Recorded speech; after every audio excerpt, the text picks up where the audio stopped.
மதிப்புக்குரிய மாண்புமிகு முதலமைச்சர்களே, அனைவருக்கும் வணக்கம்.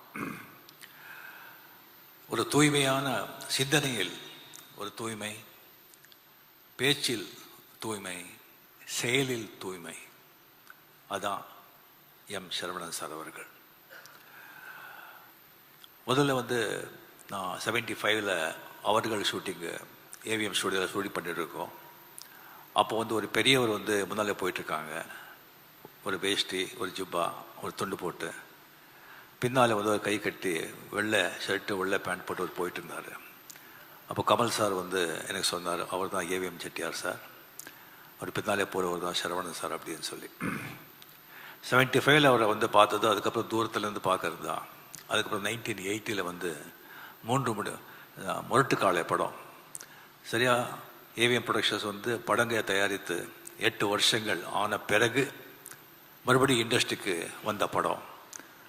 அந்த முரட்டுக்காலை படத்தில் என்ன ஹீரோவாக புக் பண்ணியிருந்தாங்க. அது ஏவிஎம் செட்டியார்கள் சொன்னது அப்படின்னு சொல்லி நான் கேள்விப்பட்டேன். அப்போ சரவணன் சார் ஆஃபீஸில் நேராக அவரை சந்தித்தேன். அந்த ஒரு ஆஃபீஸ் அவ்வளோ க்ளீன், அவ்வளோ நீட், வெல் டெக்கர்ட். அந்த மாதிரி ஒரு வைப்ரண்ட், ஒரு பாசிட்டிவிட்டி. நானும் எத்தனையோ அரசியல்வாதிங்க ஆஃபீஸுக்கெல்லாம் போயிருக்கேன், மல்டி பில்லியனியர் இண்டஸ்ட்ரியல் ஆஃபீஸுக்கெல்லாம் போயிருக்கேன். அந்த மாதிரி ஆஃபீஸ் நான் பார்த்தது கிடையாது. அந்த ஆஃபீஸில் போனவங்களுக்கு எல்லாம் தெரியும் எப்படி இருக்கும் சரவணன் சார் ஆஃபீஸ் அப்படின்னு சொல்லிட்டு. அவர் கூட நான் கம்பெனியில் 11 படம் பண்ணியிருக்கேன். 9 படம் எஸ்பி முத்துராமனோடவே பண்ணியிருக்கேன். ஒவ்வொரு படத்துலேயும் கதை நம்ம கேட்கவே வேண்டாம், எல்லாமே அவரே ஃபுல்லாக ரெடி பண்ணி எந்த ஆர்டிஸ்ட்டுக்கு எந்த மாதிரி படம் பண்ணணும், எந்த மாதிரி கதை பண்ணணும், அவங்க ஃபேன்ஸ் என்ன விரும்புகிறாங்க, அது சக்ஸஸ் ஆகிறதுன்னு எப்படின்னு சொல்லிட்டு எல்லாம் அனலைஸ் பண்ணிவிட்டு அந்த ஸ்க்ரீன் ப்ளேயும் பண்ண வச்சுட்டு அந்த ஆர்டிஸ்ட்டுக்கு எந்தெந்த கேரக்டருக்கு என்னென்ன பண்ணணும்னு சொல்லிட்டு இது பண்ணி மியூசிக்கில் இருந்து எடிட்டிங்கில் இருந்து எல்லாத்துலேயும் ஒரு கை இருக்கும். ஆனால் அது யாருக்கும் தெரியாது. எப்படி இந்த கண்ணன் மகாபாரத குருஷேத்திர யுத்தத்தில் எந்த ஆயுதமும் வேண்டாமல் ரதத்திலே உக்காந்துட்டு எப்படி ஜெயிச்சாரோ அந்த மாதிரி ஒரு ஆஃபீஸ்லேயே உக்காந்துட்டு எல்லா படத்தையும் ஜெயிக்க வைப்பார், எல்லா படத்தையும் வெற்றி படமாக்குறாரு.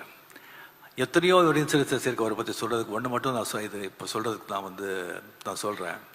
அதாவது எஜமான படம் உதயகுமார் டைரக்டர், அவருக்கு கதை சொன்னாங்க, ரொம்ப நல்லா இருந்தது. அது நல்லவருக்கு ரொம்ப சென்டிமெண்ட்டாக ரொம்ப நல்லா போன படம் அது.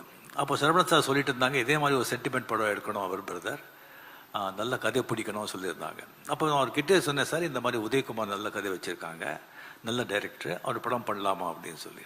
அவர் கதை கொடுக்குறாரா? இல்லை சார், அவர் தான் டைரக்டர், கதை எப்படி பிரதர், நம்ம எஸ்பி முத்துராமன் இத்தனை படம் பண்ணியிருக்காங்க, அவரை விட்டு நம்ம பண்ண முடியாது, அது நம்ம அவர் ஆக்டிவாக இருக்கும்போது பண்ண முடியாதுன்னு சொன்னாங்க. சரி சார் அப்படின்னு சொல்லி வந்துட்டேன் நான். அதுக்கப்புறம் ஒன் டே முத்துராமன் சார் கூப்பிடுறாரு, ரஜினி ஷூட்டிங் இல்லைன்னு கேள்விப்பட்டேன், நான் இவேஎம்ல இருக்கேன், சரவணன் சார் கூட இருக்கேன், இங்கே வரையான்னு சொல்லிட்டு. சரி, அங்கே போகும்போது சொன்னாங்க, இந்த மாதிரி நான் சார்கிட்ட சொல்லியிருக்கேன், நீங்கள் அந்த படம் பண்ணுங்க அப்படின்னு. சரவணன் சாருக்கு மனசே இல்லை. சார் முத்துராமன் சார் நீங்கள் சொல்கிறீங்க, அதுக்காக நான் பண்ணுறேன், இதுதான் எங்கள் மனசு இல்லை, பட் எனக்காக நீங்கள் ஏவிஎம் ஸ்டுடியோவில் ஒரு ரூம் போட்டு கொடுக்குறேன், டெய்லி அந்த ரூமில் நீங்கள் வரணும், அங்கே நீங்கள் இருக்கணும், கண் முந்தாலும் நீங்கள் இருக்கணும், அப்போ தான் எனக்கு நிம்மதின்னு சொல்லி. அப்போலேருந்து எஸ்பி முத்துராமன் சார் இப்போ வரைக்கும் ஏவிஎம் ஸ்டுடியோவில் ஒரு ரூம் இருக்கும். அது அவருடைய நட்புக்கு ஒரு இலக்கணம். அவர் எனக்கு சினிமா மட்டும் இல்லை, ஒரு தனிப்பட்ட முறையிலே எவ்வளவோ ஹெல்ப் பண்ணியிருக்காங்க. ஒரு வாட்டி இங்கேயே குடம்பாக்கத்தில் ராகவேந்திர மண்டபம் கட்டியிருக்கேன். அங்கே சரவணன் சார் போகும்போது இடம் பார்த்துருக்காங்க. எங்கிட்ட கேட்டாங்க, அந்த இடம் ஏன் அப்படியே விட்டுருக்கீங்க? இல்லை அப்படியே இருக்கார், அப்படி காலி இடம் அப்படி விடக்கூடாது, ஏதாவது கட்டணும் அப்படின்னு சொல்லிட்டு அவரே பார்த்து அவர் கண் பார்வையில் அவரே டிசைன் பண்ணி அவரே ஆர்கிடெக்ட் பண்ண மண்டபம் அது ராகவேந்திர மண்டபம். அதே மாதிரி வீட்டுக்கு போயஸ் கார்டன் வந்திருந்தாங்க. போயஸ் கார்டன் வீட்டு பக்கத்துலேயே சில கிரவுண்ட்ஸ் இருந்தது.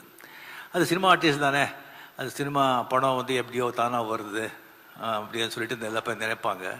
ஸோ அது 2 மடங்கு வெளியே சொன்னால் பரவாயில்ல, 3 மடங்கு சொன்னால் பரவாயில்ல, 10 மடங்கு 15 மடங்கு சொன்னாங்க. நான் ஒரு 10 அடிக்கு காம்பவுண்டு கட்டிட்டு out of sight out of mind அப்படின்னு சொல்லி அதை விட்டுட்டேன் நான். அதுக்கு சரவணன் சார் வீட்டுக்கு வந்தாங்க, என்ன பிரதர் இங்கே சௌரி கட்டிருக்கீங்க?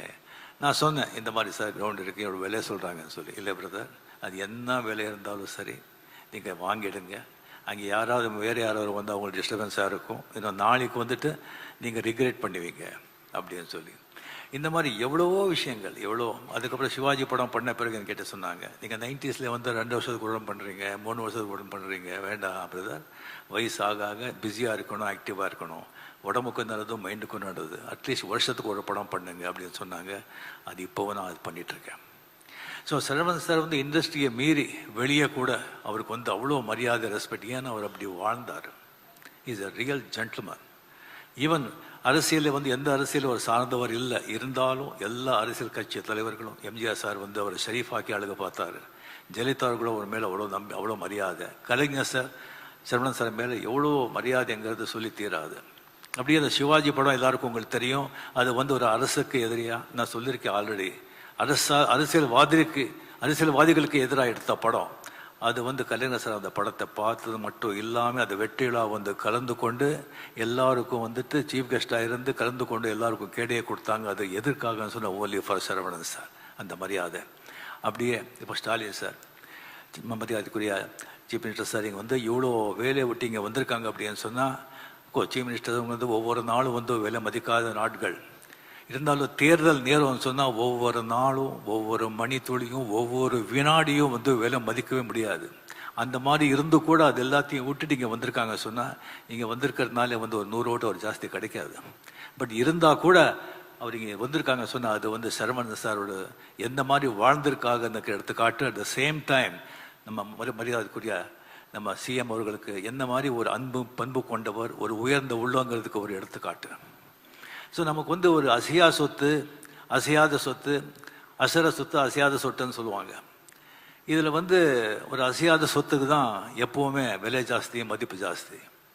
ஸோ அந்த மாதிரி நம்ம வாழ்க்கையில் வந்துட்டு நம்மளை விரும்புகிறவங்க, நம்ம நலனில் வந்து அக்கறை கொண்டவங்க ஒரு சில பேர் தான் இருப்பாங்க.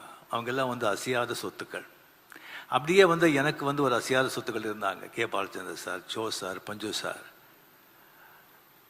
R M Veerappan sir, Saravanan sir, doctor Kalaignar அவர்கள் தான். அது காலத்தின் சட்டமோ எனக்கு தெரியாது. நமக்கு யார் ரொம்ப விரும்புகிறோமோ, நம்ம யார் ரொம்ப மதிக்கிறோமோ, நம்ம யார் ரொம்ப பிரியமாக இருக்காங்களோ, அது காலம் வந்து சீக்கிரமாக கொண்டு போயிடுறது. அதே மாதிரி ஒவ்வொருத்தரும் விட்டு பிரியும் போது நமக்கு வந்து எவ்வளோ ஒரு பணம், பேர், புகழ், பணம், நல்ல குடும்பம், சொத்து, பிள்ளைங்க இருந்தால் கூட அந்த மாதிரி ஒரு மனிதர்கள் போகும்போது நமக்கு வந்து ஒரு அனாதியாக ஒரு ஃபீலிங் வருது. So Saravanan sir is a great man. His soul rest in peace. Thank you.